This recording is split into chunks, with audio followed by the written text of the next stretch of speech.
Des nodules à répétition, des abcès qui suppurent, des poussées imprévisibles et extrêmement douloureuses. On va vous parler aujourd'hui d'une maladie particulière, la maladie de Verneuil, qu'on appelle plus scientifiquement l'hydrosadénite suppurée. Oui, une maladie qui touche 1% des Français et qui reste méconnue, y compris de la communauté médicale, à tel point qu'il faut en moyenne 8 ans aux patients pour qu'un diagnostic soit enfin posé. Des années d'errance durant lesquelles les patients voient leur situation s'aggraver. Les abcès grossissent, rougissent, suintent, ils deviennent douloureux, se multiplient et s'étendent sur des zones toujours plus vastes. On va voir ça effectivement en images. Je vous préviens tout de suite, les photos, voilà, c'est les photos d'abcès. Donc la maladie donc évolue par poussées successives, Michel. Voilà, je vous montre une photo comme ça, une autre ici, sous les aisselles. Vous voyez, ce sont ces abcès qui font mal. Alors, les zones les plus touchées, eh bien, ce sont les aisselles, le pli sous les seins, l'aine, les parties génitales, vous allez les voir ici en rouge, le pli interfessier, là, et plus rarement dans le cou et derrière les oreilles. Le plus souvent, les abcès vont se rompre d'eux-mêmes, délivrant bien sûr une substance qui est jaunâtre et odorante, mais la récurrence des poussées laisse aux malades peu de répit entre deux crises. Toutes ces zones sont le territoire, Marina, des glandes sudoripares qu'on va voir sur cette animation. Ici, ce sont elles qui vont sécréter la sueur aux endroits, ce qui est en violet, voilà, où la transpiration est massive. Les microbes naturels de notre peau se font alors plus nombreux qu'ailleurs. Chez certaines personnes, ces microbes infectent les glandes sudoripares et vont boucher le follicule pileux, le pus s'accumule et c'est ainsi que se forment ces abcès. Le problème avec cette maladie, c'est qu'elle ne se soigne pas vraiment.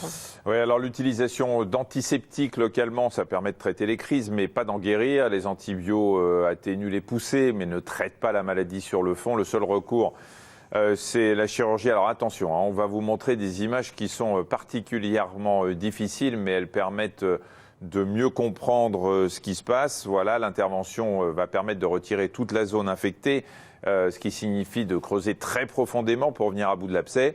Et comme les risques de surinfection sont très importants, les chirurgiens ne suturent pas la plaie, ils vont la laisser ouverte. Oui, du coup, la cicatrisation, on l'imagine bien, prend des semaines et les suites opératoires sont très douloureuses. Babou a 19 ans, il est passé par là. Anne-Laure Jean et Alexandre de Laval l'ont rencontré. Écoutez. Devenir footballeur, Babou en rêvait. Mais il y a 5 ans, des nodules très douloureux sont apparus un peu partout sur son corps. Et ses espoirs se sont envolés. Ouais, au début, je sais pas, ça va passer. Après ça arrivé. C'est comme ça. Ça me faisait des boules sous la peau qui sortaient. Et dès que ça sortait, ça faisait mal. J'en ai parlé à ma mère, parce qu'au début, je voulais pas lui dire. Parce que c'était des endroits bizarres un peu. Après, je lui ai montré. Mais c'est là qu'elle m'a dit, ouais, il faut aller voir le docteur. C'est là que la maladie de Verneuil a été diagnostiquée.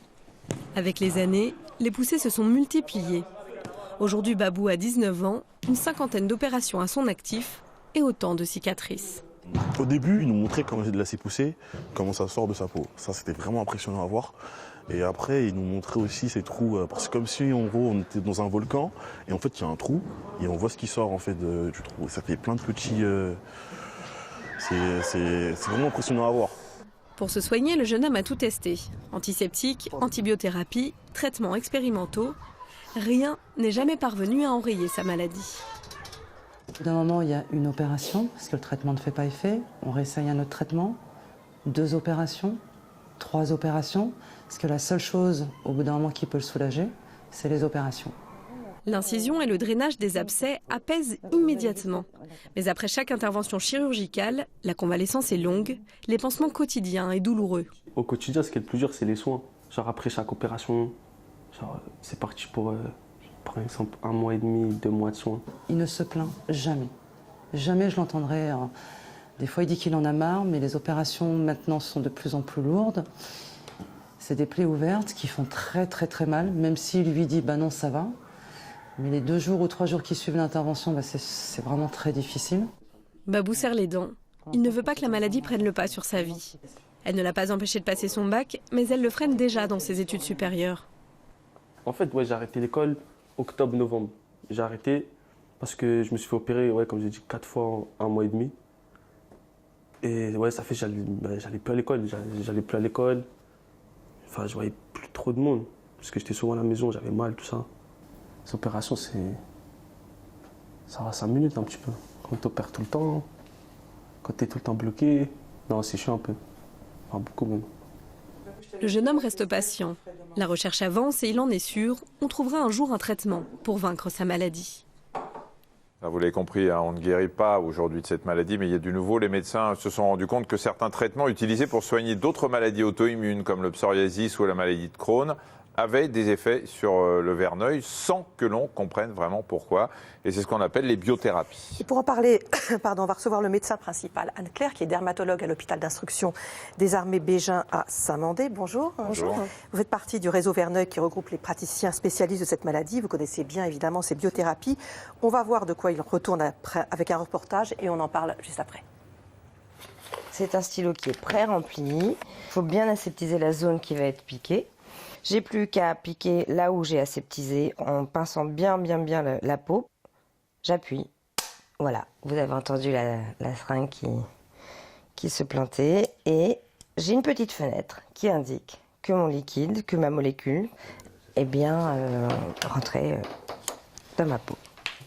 Après 10 ans de maladie, plusieurs traitements infructueux et 19 hospitalisations pour retirer ces abcès qui la faisaient tant souffrir, Charlotte est traitée depuis 2 ans par biothérapie. C'est un geste que je fais une fois par semaine, effectivement, qui dure en tout et pour tout 30 secondes, 10 secondes d'injection, mais qui m'a redonné une meilleure qualité de vie, puisque plus de poussées que j'avais à peu près 2 à 3 fois par an avant. La dernière remonte à il y a plus d'1 an. Et puis effectivement, plus d'handicap, plus de douleur, plus de visites intempestives à la clinique, plus de chirurgie et surtout plus de douleur post-opératoire avec les soins qui vont avec. Un miracle pour cette mère de famille qui ne supportait plus d'être handicapée par la maladie de Verneuil. Physiquement bien sûr, professionnellement aussi. J'ai toujours essayé d'éviter d'être arrêtée. Simplement, dans les premiers temps, vous n'avez pas le choix. Vous ne pouvez pas vous lever, vous ne pouvez pas vous habiller, vous ne pouvez pas vous doucher. Donc forcément, vous n'avez pas travaillé. Donc c'est une maladie qui exclut un peu de la vie sociale aussi. C'est une maladie qui isole. Depuis qu'elle suit ce nouveau traitement, Charlotte a pu reprendre sereinement son activité professionnelle. Une chance, car en France, l'accès aux biothérapies est plus que limité. Pour pouvoir bénéficier de cette biothérapie-là, il faut souffrir, malheureusement, d'une autre affection longue durée. Donc, dans mon cas, c'est la maladie de Crohn. Et heureusement que dans mon malheur, j'ai la maladie de Crohn. Ça m'a permis de bénéficier de la biothérapie. Ce qui n'est pas le cas de tout le monde. La plupart des maladies de Verneuil n'ont que Verneuil. Verneuil n'est pas forcément associé à une autre maladie auto-immune. Et dans ces cas-là, on ne peut pas bénéficier de la biothérapie puisque Verneuil n'est encore pas reconnu comme une affection longue durée. Et je trouve ça désolant qu'on soit le seul pays en Europe à ne pas la reconnaître parce que c'est une maladie qui est très douloureuse, très handicapante, beaucoup plus qu'une maladie de Crohn ou qu'un psoriasis ou qu'une autre maladie auto-immune. Quand elle est uniquement associée à la maladie de Verneuil, la biothérapie en effet n'est pas remboursée par l'assurance maladie. Chaque injection coûte 400 € en moyenne. Un prix inaccessible pour ceux qui souffrent de cette affection. Alors on voit effectivement l'apport de ces biothérapies, mais c'est quoi exactement une biothérapie ? Alors une biothérapie, c'est un médicament qui n'est pas produit chimiquement, mais biologiquement, et qui est un anticorps qui cible des protéines responsables de l'inflammation dans toutes ces maladies inflammatoires chroniques.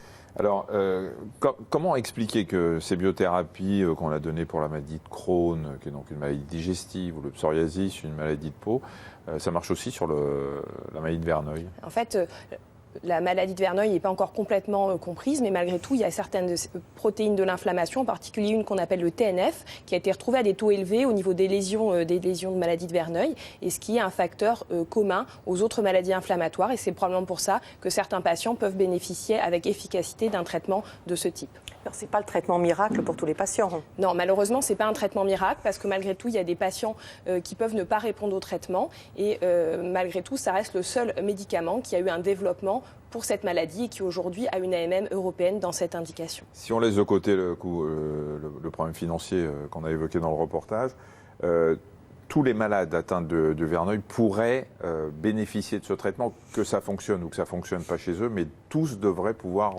essayer le traitement ? Moi, je pense que ceux qui ont une maladie modérée à sévère devraient pouvoir l'essayer afin qu'on puisse savoir et sélectionner les patients qui y répondent et le poursuivre uniquement chez ces patients-là.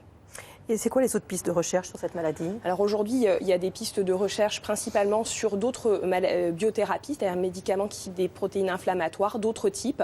Et il y a plusieurs essais cliniques en cours, alors qui ne sont pas forcément tous disponibles en France, mais dont certains vont probablement le devenir, avec des cytokines de type IL-17 ou IL-1 qui sont également ciblés. Avec des prix toujours aussi élevés? Alors c'est toujours la même gamme de prix pour ces médicaments biologiques qui sont complexes à développer et à mettre en œuvre. Et on en est où de la compréhension de cette maladie? On cherche beaucoup encore? Alors on cherche encore beaucoup parce qu'il y a probablement des spectres différents dans la maladie de Verneuil. Tous les malades n'ont pas tout à fait la même présentation et il est possible qu'on aboutisse avec une meilleure compréhension à un traitement plus personnalisé pour chaque malade. Merci beaucoup d'être venu. Si vous souffrez d'une maladie de Verneuil, vous pouvez participer à l'étude Compare. Elle rassemble les patients qui ont choisi de faire avancer la recherche sur les maladies chroniques en répondant simplement via Internet au questionnaire des chercheurs. Oui, votre expérience et votre témoignage sont d'une importance cruciale pour améliorer la qualité de vie et les traitements. Pour en savoir plus, rendez-vous à l'adresse suivante, compare.aphp.fr. Et si vous souhaitez en savoir plus sur cette maladie, le site du Réseau Verneuil, donc c'est réseauverneuil.fr. Vous retrouverez toutes ces explications sur allodocteur.fr.